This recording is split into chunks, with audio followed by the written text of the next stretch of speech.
सूर्यास्त के बाद जो आप खाते हैं वही ट्यूमर बनता है, वही सिस्ट बनता है, वही ब्लॉकेज बनता है, वही कैंसर बनता है, वही फाइब्रॉइड बनता है।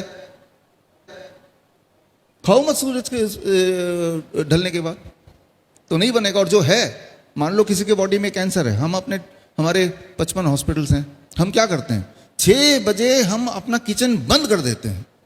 हमें पता है जब हम इनको खाने देंगे नहीं 6 बजे के बाद, तो वो कैंसर सेल को, जो कैंसर के सेल है, उनको खुराक नहीं मिलेगी तो उनको मरना ही होगा। बहुत सिंपल, कुछ नहीं करना तो सिर्फ ये कीजिए कि सूर्य के बाद नहीं खाना है। जैसे ही आप ये करेंगे तो आप देखेंगे कि सुबह जब उठेंगे तो कॉन्स्टिपेशन धीरे धीरे ठीक होने लगेगा। सुबह उठते पूरे बॉडी में जोड़ों में दर्द होता है, वो धीरे धीरे ठीक होने लगेगा।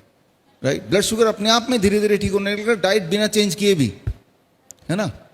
नींद बड़ी अच्छी आने लगेगी शाम के सूर्य के बाद नहीं खाएंगे तो, है ना। तो जहां जहां दर्द होता है वो कम होने लगेगा, कहीं ट्यूमरस ग्रोथ दिख रहा है तो वो कम होने लगेगा, कोई घाव भर नहीं रहा है तो घाव भरने लगेगा।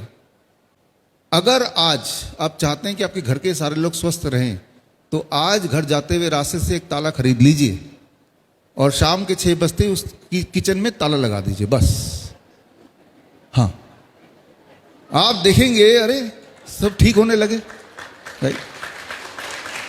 धन्यवाद।